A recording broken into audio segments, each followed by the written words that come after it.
अस्सलाम वालेकुम। उम्मीद करता हूँ आप लोग बहुत खैरियत से होंगे और लाइफ बहुत मज़े में चल रही होगी। Welcome to chartered commerce studio once again. This is sir Khandaniyal, CA finalist, your instructor of economics.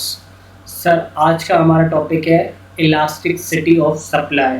तो without any wastage of time हम अपना लेक्चर स्टार्ट करते हैं। तो welcome to chartered commerce studio once again. Sir, आज का जो हमारा टॉपिक है वो ये है कि इलास्टिसिटी ऑफ सप्लाई क्या होता है। सर, अगर इलास्टिसिटी ऑफ सप्लाई की बात की जाए तो elasticity of supply is a measure elasticity of supply क्या है? Is a measure of how much supply of a product change as a result of change in price of the product. Sir, हमने जैसे कि elasticity of demand पढ़ा था। Elasticity of demand में जो scene था वो ये था कि इलास्टिसिटी ऑफ डिमांड जो थी वो तीन तरीके से कैलकुलेट कर सकते हैं या अफेक्ट होती है डिमांड। किस तरीके से? या तो प्राइस की वजह से इफेक्ट होगी, या वो इनकम की वजह से इफेक्ट होगी, या वो क्रॉस यानी कि कॉम्प्लीमेंट्री गुड या सब्स्टिट्यूट गुड की प्राइस की वजह से इफेक्ट होगी। यानी कि एक पढ़ा था क्रॉस इलास्टिसिटी ऑफ डिमांड, एक पढ़ा था इनकम इलास्टिसिटी ऑफ डिमांड, एक पढ़ा था प्राइस इलास्टिसिटी ऑफ डिमांड। उम्मीद करता हूँ ये बात आपको समझ आ गई होगी। सर, सप्लाई में ज़्यादा कॉन्सेप्ट नहीं है। सप्लाई में सिर्फ प्राइस की सब चेंज की वजह से सप्लाई चेंज होती है। तो क्या लिखा हुआ है? Elasticity of supply is a measure how much supply of a product change as a result of change in price of the product. कितनी, मतलब हमने पढ़ा था ना लॉ ऑफ सप्लाई में कि प्राइस बढ़ा दोगे तो सप्लाई बढ़ जाएगी, प्राइस कम कर दोगे तो सप्लाई कम हो जाएगी। तो कितने नंबर से कम होगी, कितने वैल्यू से कम होगी? सर, इसको पढ़ेंगे। फॉर्मूला क्या होता है? Percentage change in supply divide by percentage change in price. बिल्कुल सेम है। उधर डिमांड आ रहा था और इधर सप्लाई आ रहा है, बस फर्क इतना है। ठीक, आगे बढ़ते हैं। सर, इसमें भी वही टाइप से perfectly inelastic if supply remain fix. अगर सप्लाई फिक्स रहेगी and does not change with the change in price, और प्राइस के साथ चेंज नहीं होगी, it is called perfectly inelastic. और इसका आंसर भी क्या आएगा? ज़ीरो आएगा। सर, इसका ग्राफ अगर हम देखना चाहें तो परफेक्टली इन इलास्टिक का ये देखें, ये रहा, बिल्कुल सेम है, बिल्कुल सेम है। जैसे उसका था वैसा ही इसका है। सर, क्या है? सर, क्वांटिटी यहाँ पे लास्ट क्लास में क्या आ रहा था? क्वांटिटी डिमांड आ रहा था। आज क्या आ रहा है? Quantity supply. प्राइस कितनी चेंज हो रही है? ऊपर से नीचे प्राइस चेंज हो रही है ना भाई, हर पॉइंट पे प्राइस चेंज हो रही है। लेकिन डिमांड और सप्लाई का खड़ी है, सॉरी, फिक्स खड़ी हुई है। तो इसका आंसर क्या आएगा? हमेशा ज़ीरो आएगा। सर, इसका कर्व कैसा बनता है? ये बात आ गई। सर, पेपर में इनका कर्व बनाने के लिए आता है 3 नंबर का सवाल आ सकता है, 2 नंबर का सवाल आ सकता है, या लॉन्ग में सवाल आ सकता है। सर, लास्ट ईयर मतलब 2025 में इसका लॉन्ग में सवाल आया था सर। तो उम्मीद करता हूँ आपको ग्राफ आते होंगे। सर, ये ग्राफ बहुत ही अच्छे तरीके से बनाए हुए हैं। सर, अगर आपको समझ नहीं आते तो सर हम जब हमारा ईयर का एंड होगा, यानी कि सेशन का एंड होगा, तो मैं इसमें आपको प्रैक्टिकली बोर्ड पे ग्राफ बना के दिखाऊंगा इंशाल्लाह। ठीक है। तो सर, आगे बढ़ते हैं थोड़ा सा। देखें, इन इलास्टिक और relative inelastic if percentage change in price, बोला percentage change in price is less than, कम होगी percentage change in supply, percentage change in supply is less than percentage change in price, it's called inelastic supply. और इसका answer क्या आएगा? Less than 1 आएगा। Sir, इसको भी देख लेते हैं इन इलास्टिक को एक बार। इन इलास्टिक, ये देखिए भाई, ये ऐसे कर्व बनेगा। ये कैसे बनेगा? ऐसे कर्व बनेगा। इसका आंसर क्या आएगा? हमेशा 1 से छोटा आएगा। अच्छा, ये देखें, अगर मैं इस पॉइंट पर यूँ करूँ, सर, अगर मैं इस पॉइंट को यूँ करूँ और इस पॉइंट को यूँ करूँ, देखें, गौर से देखिएगा, बिल्कुल, ये देखें, इधर से मैंने यूँ सीधे लाइन लाया, एक ये आया ठीक, सही है, और ये यूँ आया, ठीक है। अब बिल्कुल इसी तरीके से यहाँ से यूँ लाया, यहाँ से यूँ लाया, तो सर चेंज नज़र आ रहा है आपको? कितना हुआ चेंज? नज़र आ रहा है कितना हुआ? थोड़ा सा हुआ है ना। लेकिन सर, यहाँ से यूँ लाने की वजह से सर प्राइस पहले यहाँ पर आ रही थी, अब यहाँ पर आ रही है। तो प्राइस में कितना चेंज हुआ? बहुत ज़्यादा चेंज हुआ है। प्राइस में बहुत ज़्यादा चेंज हुआ है, लेकिन सप्लाई में बहुत कम चेंज हुआ है। वो यही तो कह रहा है। क्या कह रहा है भाई? वो यही तो कह रहा है, if percentage change in supply is less than percentage change in price. Price का बहुत ज़्यादा चेंज होगा और सप्लाई में चेंज नहीं आ रहा, सब प्राइस की वजह से सप्लाई में चेंज नहीं आ रहा, तो सप्लाई क्या है? इन इलास्टिक है। सप्लाई क्या है? इन इलास्टिक है। इसी तरह if percentage change in supply is equal to percentage change in price is called unit elastic. और इसका आंसर क्या आएगा? हमेशा 1 आएगा। अच्छा, यहाँ पे ई एस आ रहा है, वहाँ पे ई डी आ रहा था, उम्मीद करता हूँ ये बात समझ आ गई होगी। सर, यूनिट इलास्टिक ये देखें, सर ऐसे बनेगा। अगर कैसे बनेगा? ऐसे बनेगा, सही है।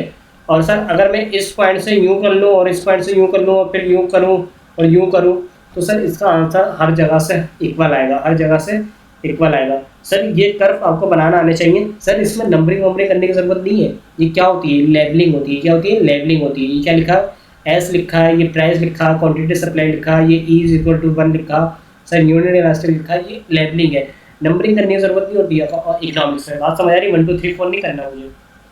आगे सर इलास्टिक और रिलेटिव इलास्टिक क्या होती है? If percentage change in supply is greater than percentage change in price is called elastic supply. यानी कि इसका आंसर ग्रेटर देन 1 होगा। देख लेते हैं इसको भी एक बार। इलास्टिक, ये देखिए भाई, इसका कर्व कैसे बनेगा? ऐसे बनेगा। इसका कर्व कैसे बनेगा? ऐसे बनेगा। याद कर लेना ये बात, ठीक है। अगर ये देखिए, अगर इस पॉइंट पे मैं यूँ करके लाता हूँ सीधा, सही है, इस पॉइंट पे मैं यूँ करता हूँ, इस पॉइंट पे मैं यूँ करता हूँ, ठीक है, ये देखिए, ठीक है। और अगर मैं इस पॉइंट पे यूँ आता हूँ और फिर इस पॉइंट पर, सॉरी, इस पॉइंट पर यूँ होता हूँ, तो प्राइस में कितना चेंज आया? थोड़ा सा।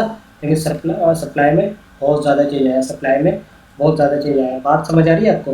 तो सप्लाई प्राइस के थोड़े से चेंज की वजह से, अगर सप्लाई में बहुत ज़्यादा चेंज आ रहा है तो इसकी वजह से क्या होगी? इसकी कौन सी टाइप होगी? इलास्टिक टाइप होगी। बिल्कुल इसी तरीके से एक और होगा, क्या कहते हैं, अच्छा इसमें परफेक्टली इलास्टिक नहीं लिखा हुआ, खैर हो गई। परफेक्टली इलास्टिक की भी डेफिनेशन बिल्कुल वैसी होगी, बस वहाँ पे सप्लाई आ जाएगा जो डिमांड में पड़ा है। तो परफेक्टली इलास्टिक भी देख लेते हैं एक बार हम। इन इलास्टिक देख लिया, हाँ ये देखिए, बिल्कुल ऐसा। प्राइस में चेंज बिल्कुल भी नहीं आ रहा, लेकिन सप्लाई में चेंज आ रहा है। प्राइस में चेंज बिल्कुल भी नहीं आ रहा, लेकिन सप्लाई में चेंज आ रहा है। अगर एक पिक्चर बोले तो सारी पिक्चर्स को एक बार मैंने ये कंबाइन कर दिया आपके लिए कि कैसी होती है। उम्मीद करता हूँ ये बात आपको समझ आ गई होगी। सर बहुत ही छोटा सा कॉन्सेप्ट है। जब आपने डिमांड पढ़ लिया ना, इलास्टिसिटी ऑफ डिमांड पढ़ लिया, तो इलास्टिसिटी ऑफ सप्लाई कुछ मुश्किल नहीं बचता, ठीक है। आगे बढ़ते हैं सर। इसके बाद क्या पढ़ेंगे हम? डिटरमिनेंट्स अफेक्टिंग, यानी कि factor affecting elasticity of supply. देखिए मेरा बेटा, एक बात ध्यान में रखिएगा, इलास्टिसिटी ऑफ सप्लाई एक अलग कॉन्सेप्ट है, सप्लाई अलग कॉन्सेप्ट है। इलास्टिसिटी ऑफ डिमांड अलग कॉन्सेप्ट है, डिमांड अलग कॉन्सेप्ट है। डिटरमिनेंट्स ऑफ डिमांड एक अलग कॉन्सेप्ट है, इलास्टिसिटी ऑफ डिमांड के डिटरमिनेंट्स एक अलग कॉन्सेप्ट है। डिटरमिनेंट्स ऑफ सप्लाई एक अलग कॉन्सेप्ट है, determinants of elasticity of supply एक अलग कॉन्सेप्ट है। उम्मीद करता हूँ ये बात समझ आ रही होगी। सर ये 4 सवाल बनेंगे डिटरमिनेंट के। एक डिमांड से बनेगा, एक सप्लाई से बनेगा, एक इलास्टिसिटी ऑफ डिमांड से बनेगा, एक इलास्टिसिटी ऑफ सप्लाई से बनेगा। तो सर सबसे पहले डिटरमिनेंट पढ़ते हैं, time period to respond. Supply is inelastic in short run, supply is elastic in long run. अच्छा देखिए, गौर से देखिएगा मेरी बात। मिसाल के तौर पे मैं कार मैन्युफैक्चर कंपनी हूँ, मैं क्या हूँ? कार मैन्युफैक्चर कंपनी हूँ। पाकिस्तान में एक कार की कीमत है 1 लाख रुपये, मिसाल दे रहा हूँ, ठीक है। अब उस कार की कीमत हो गई 5 लाख रुपये। कितनी कीमत हो गई? 5 लाख रुपये। क्या मैं कल ही सप्लाई बढ़ा दूंगा, या मैं 1 हफ्ते में सप्लाई बढ़ा दूंगा, या मैं 1 महीने में सप्लाई बढ़ा दूंगा? सर मैंने प्लानिंग करी थी, जब मैं आया था मैंने बोला था पाकिस्तान में 1 लाख रुपए की क्या कहते हैं कार बिकती है, तो मेरे पास एक ही प्लांट है जो महीने में 10 गाड़ियाँ बना सकता है, ठीक है। सर अब प्राइस ज़्यादा हो गई, मुझे ज़्यादा गाड़ियाँ बेचनी है, प्राइस ज़्यादा हो गई, मुझे गाड़ियाँ ज़्यादा बेचनी है, सप्लाई ज़्यादा करनी है गाड़ियों की। तो क्या सर मैं 1 महीने के अंदर अंदर सप्लाई ज़्यादा कर दूंगा? नहीं सर, नहीं कर सकता, बिल्कुल भी नहीं कर सकता। यानी कि प्राइस 1 लाख से 5 लाख हो गई शॉर्ट रन में, यानी कि 1 महीना 2 महीने मैक्सिमम 6 महीने तक मैं उसकी प्राइस सप्लाई को नहीं बढ़ा सकता। मैं सप्लाई को बिल्कुल भी नहीं बढ़ा सकता, थोड़ी बहुत बढ़ा सकता हूँ। तो ये इन इलास्टिक है। सप्लाई प्राइस के बहुत ज़्यादा चेंज की वजह से सप्लाई में कोई फ़र्क या बहुत ही कम फ़र्क आ रहा है। प्राइस के बहुत ज़्यादा चेंज की वजह से 1 लाख से 5 लाख हो गए, 400 गुना प्राइस बढ़ गई है। लेकिन सप्लाई में शायद 10 गुना 20 गुना ही मैं परसेंट बढ़ा पाऊँ, ज़्यादा नहीं बढ़ा पाऊँगा। क्यों नहीं बढ़ा पाऊँगा सर? मुझे दूसरा प्लांट लगाना पड़ेगा, मशीन लगानी पड़ेगी, वर्कर्स लगाने पड़ेंगे, दूसरी फैक्ट्री लगानी पड़ेगी। सर मुझे लॉन्ग रन में मैं उसकी सप्लाई को बढ़ा दूंगा, 6 महीने बाद उसकी सप्लाई बढ़ जाएगी, लेकिन शॉर्ट रन में उसकी सप्लाई नहीं बढ़ेगी, शॉर्ट रन में उसकी सप्लाई नहीं बढ़ेगी। तो सर जब वो 6 महीने गुजर जाएंगे, प्लांट इंस्टॉल हो जाएगा, लोग आ जाएंगे, फैक्ट्री बन जाएगी, तो मैं अब 5 लाख की गाड़ी हो गई है, तो मैं अब उसकी सप्लाई, पहले मैं 10 गाड़ियाँ बनाता था, मैं 50 गाड़ियाँ बना सकता हूँ। तो अब डिमांड क्या है? इलास्टिक है, यानी कि प्राइस ज़्यादा हो गई तो सप्लाई ज़्यादा हो जाएगी। समझ आ रही है बात? Because firm can increase its production and capacity in the long run by installing new machinery और न्यू फैक्ट्री। उम्मीद करता हूँ यह बात आपको समझ आ गई होगी। आगे देखते हैं, possibility to store stock. Store करने का स्टॉक मतलब तो देखो गुड्स है ना, दो तरह की होती है, एक पेरिशेबल गुड्स होती है, एक ड्यूरेबल गुड्स होती है। पेरिशेबल गुड्स वो होती है जो आ, बहुत जल्दी ख़राब हो जाती है, या like medicines, like vegetables, fruits. तो अगर मैं एक टमाटर बेचने वाला बनता हूँ और मैं सोच रहा हूँ कि टमाटर अभी क्या कहते हैं ऑफ सीज़न चल रहा है, टमाटर 20 रुपये किलो बिक रहा है, सही है। टमाटर मैं ईद पे या रमज़ान पे 200 रुपये किलो बेचूंगा, मैं उसको स्टोर कर लूँगा। सर ये पॉसिबल है? ये पॉसिबल है? आज की तारीख में तो पॉसिबल नहीं है, सही है। क्यों? क्योंकि आपको पूरा एक साल वेट करना पड़ेगा, और एक साल में टमाटर की हालत क्या हो जाती है आपको पता होगा। पेरिशेबल चीज़ें, समझ आ रही है? तो सर सप्लाई जो पेरिशेबल गुड्स होती है ना, उनकी सप्लाई इन इलास्टिक होती है। जो पेरिशेबल गुड्स होती है उनकी सप्लाई इन इलास्टिक होती है, यानी कि प्राइस जितनी भी ऊपर हो जाए या जितनी भी नीचे हो जाए, यानी कि प्राइस जितनी भी ज़्यादा हो जाए या कम हो जाए, सर मैं उसकी सप्लाई को कंट्रोल नहीं कर सकता। अगर मैंने पूरे पाकिस्तान में इस साल 1 लाख केजी टमाटर उगा है, तो सर अगर इसकी टमाटर की प्राइस ज़्यादा भी हो जाए तो मुझे अपने मुल्क में मैं दोबारा नहीं उगा सकता, मुझे बाहर से इंपोर्ट कराना पड़ेंगे। बात समझ आ रही है? या मेरे मुल्क में टमाटर की कीमत कम भी हो जाए तो मैं उसको स्टोर नहीं कर सकता। मैं उसको क्या नहीं कर सकता? स्टोर नहीं कर सकता। जब महंगा होगा तो जब बेचूंगा। उम्मीद करता हूँ ये बात आपको समझ आ चुकी होगी। आ गई या नहीं आ गई है? आ गई ना? ठीक है। इसी तरह supply is elastic for durable goods.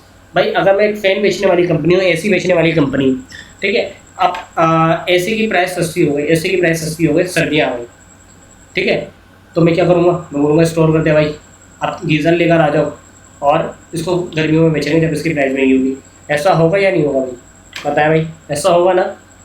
तो सर जो ड्यूरेबल गुड्स होती है जिनको स्टोर कर सकते हैं, उनकी जब प्राइस कम होती है तो आप उसकी सप्लाई को रोक देते हो, और प्राइस ज़्यादा होती है तो उसकी सप्लाई को बढ़ा देते हो। ये तो कह रहा हूँ अगर प्राइस कम होगी तो डिमांड बहुत ज़्यादा कम कर लूँगा मैं, और सप्लाई बहुत ज़्यादा कम कर लूँगा मैं, और प्राइस ज़्यादा होगी तो मैं बहुत ज़्यादा सप्लाई कर सकता हूँ, यानी कि सप्लाई को कंट्रोल कर सकता हूँ। इसमें इलास्टिक और इन इलास्टिक का मतलब ये, इन इलास्टिक का मतलब यहाँ पर ये होगा कि मैं कंट्रोल कर सकता हूँ या नहीं कर सकता। तो इन इलास्टिक में मैं कंट्रोल नहीं कर सकता सप्लाई को, इलास्टिक में कंट्रोल कर सकता हूँ। समझ आ रही है? ड्यूरेबल गुड की सप्लाई को मैं कंट्रोल कर सकता हूँ। अवेलेबिलिटी और mobility of factor of production. Supply will be elastic if there are availability and mobility of factor of production, because supply can be increase or decrease when desired। अगर आपके पास factor of production available है आप, और वो mobility भी में पाई जाती है, तो जैसे आपको मतलब सप्लाई, जैसे एक चीज़ की प्राइस ज़्यादा होगी तो आप अपने फैक्टर ऑफ प्रोडक्शन वहाँ पे मूव करेंगे, उसकी सप्लाई को इंक्रीज कर देंगे। और जैसे उसकी सप्लाई प्राइस डिक्रीज होगी तो आप वहाँ से अपने फैक्टर ऑफ प्रोडक्शन हटा के दूसरी जगह जहाँ पे प्राइस ज़्यादा होगी तो वहाँ पे लगा देंगे। उम्मीद करता हूँ ये तीनों फैक्टर ऑफ प्रोडक्शन आपको समझ आ गए होंगे, तो सॉरी तीनों डिटरमिनेंट्स आपको समझ आए होंगे। आगे बढ़ते हैं स्पेयर कैपेसिटी। स्पेयर कैपेसिटी का मतलब ये है कि मिसाल के तौर पे एक बोतल है, एक बोतल है, सही है, वो हाफ भरी हुई है। वो कितनी भरी हुई है? वो हाफ भरी हुई है। सर वो बोतल जो है ना वो फुल कैपेसिटी है। वो क्या है? Full capacity. जो हाफ उसमें पानी है वो है एक्चुअल कैपेसिटी। वो क्या है? Actual capacity. सर जो खाली बोतल में हिस्सा है, मतलब जो खाली बोतल है, सर उसको कहते हैं स्पेयर कैपेसिटी। क्या कहते हैं? Spare capacity. मिसाल के तौर पर मैं एक मशीन लाता हूँ जो 1 लाख यूनिट बना सकती है, तो उसकी वो फुल कैपेसिटी कितनी है? 1 लाख। लेकिन मैं उसका एक्चुअल बना रहा हूँ 30,000 यूनिट, उससे मैं कितने बना रहा हूँ? 30,000 यूनिट बना रहा हूँ, तो वो एक्चुअल कैपेसिटी है उसकी, ठीक है। लेकिन स्पेयर कैपेसिटी कितनी है उसके पास? 70,000 यूनिट वो और बना सकती है। तो सर अगर आपके पास स्पेयर कैपेसिटी है गुड्स प्रोड्यूस करने की, तो आप मतलब जब प्राइस इंक्रीज होगी तो आप उसकी सप्लाई को कंट्रोल कर सकते हो, यानी कि प्राइस और सप्लाई को बढ़ा सकते हो, और प्राइस डिक्रीज होगी तो उसकी सप्लाई को कम कर सकते हो। सप्लाई को कम तो आराम से कर सकते हो, लेकिन बढ़ाने की बात कर रहा हूँ स्पेयर कैपेसिटी में। सर अगर आपके पास स्पेयर कैपेसिटी अवेलेबल नहीं होगी तो उसकी डिमांड क्या रहेगी? सप्लाई क्या रहेगी? सॉरी, इन इलास्टिक रहेगी, यानी कि जितनी भी प्राइस बढ़ जाए, मेरे पास कैपेसिटी नहीं है, मेरे पास चीज़ें ही नहीं है, मेरे पास मशीनरी नहीं है, सही है, मैं क्या से प्रोड्यूस करूँगा? समझ आ रही है? तो मैं ज़्यादा चीज़ें प्रोड्यूस ही नहीं कर सकता। यही तो लिखा हुआ है, supply will be elastic if there is spare capacity. Elastic का मतलब कंट्रोल कर रहा हूँ सप्लाई को। If supply will be inelastic if there is no spare capacity, because firm can increase supply if it has spare capacity. अगर spare capacity होगी तो supply जब भी इंक्रीज होगा। Sir barrier to entry. Sir barrier to entry, supply will be inelastic if there are high barriers. Barrier to entry क्या होता है? Sir देखें, बैरियर टू एंट्री का मतलब ये है कि रुकावटें इन होने में, बिजनेस में रुकावटें इन होने में। देखें मैं जैसे ये ऑनलाइन टीचिंग कर रहा हूँ, अब ये देखिए ऊपर से, क्या इसमें कोई रुकावट थी बैरियर टू एंट्री की? सर क्या मुझे किसी से लाइसेंस लेना था? नहीं सर। किसी से सर्टिफिकेट लेना था? नहीं सर। किसी से गवर्नमेंट की परमिशन लेनी थी? नहीं सर। किसी कुछ करना था? सर नहीं। क्या करना था? एक लैपटॉप लेना था, कैमरा लेना था, लाइटिंग लेनी थी, मैथ लेना था, मैं पढ़ाना शुरू कर दिया। क्या सर यही काफ़ी है?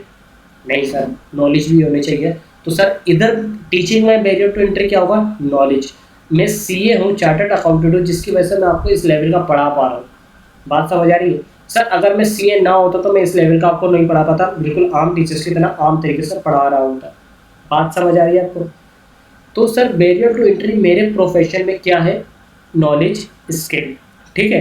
तो अगर मेरे पास नॉलेज और स्किल है, सही है, अच्छी है, स्ट्रांग है, तो मेरे लिए बैरियर टू एंट्री का काम करेगी, सही है, मेरे लिए ब्रांड का काम करेगी। तो दूसरा बंदा जब आएगा मेरी एजुकेशन मार्केट में, यूट्यूब में इकोनॉमिक्स पढ़ाने के लिए, तो वो बोलेगा यार सर खानदानी का बहुत बड़ा नाम है, सही है, द चार्टर्ड कॉमर्स स्टूडियो के वो ओनर है, सही है, चार्टर्ड अकाउंटेंट वो खुद रह चुके हैं। सर उनके उनके सामने कॉम्पीट करना तो एक बहुत बड़ी बात हो जाएगी। तो ये बैरियर टू एंट्री है। इसी तरह अगर आपके पास पैसा है और आप सोच रहे हैं एक एयरलाइन खोलें, क्या खोलें? एयरलाइन खोलें। तो सर क्या आप एयरलाइन खोल लेंगे? सर गवर्नमेंट की परमिशन चाहिए होगी, इतनी बड़ी जगह चाहिए होगी, इतनी बड़ी इन्वेस्टमेंट चाहिए होगी। तो सर ये बैरियर टू एंट्री है, आपको ये रोकते हैं मार्केट में इन होने से। तो जितने ज़्यादा supply will B inelastic, supply inelastic होगी, यानी कि प्राइस के ऊपर नीचे होने की वजह से सप्लाई में कोई फर्क नहीं पड़ेगा। If high barriers to entry, जो पुराने लोग हैं वो ही बैठे हुए, लाइक के इलेक्ट्रिक। भाई के इलेक्ट्रिक एक बैरियर टू एंट्री है, मतलब इलेक्ट्रिक कोई और कंपनी क्यों नहीं आती? आप सोचें क्या कोई कंपनी बना नहीं सकता? बना सकता। सर ये आप देख रहे होते हैं कराची में कितने बड़े बड़े खंभे लगे हुए हैं, कितने बड़े बड़े तार बिछे हुए हैं। सर ये के इलेक्ट्रिक ने बिछाए हुए हैं। सर दूसरी कंपनी आएगी तो क्या अपने सर पे लगाओगे आप खंभे तार वगैरह?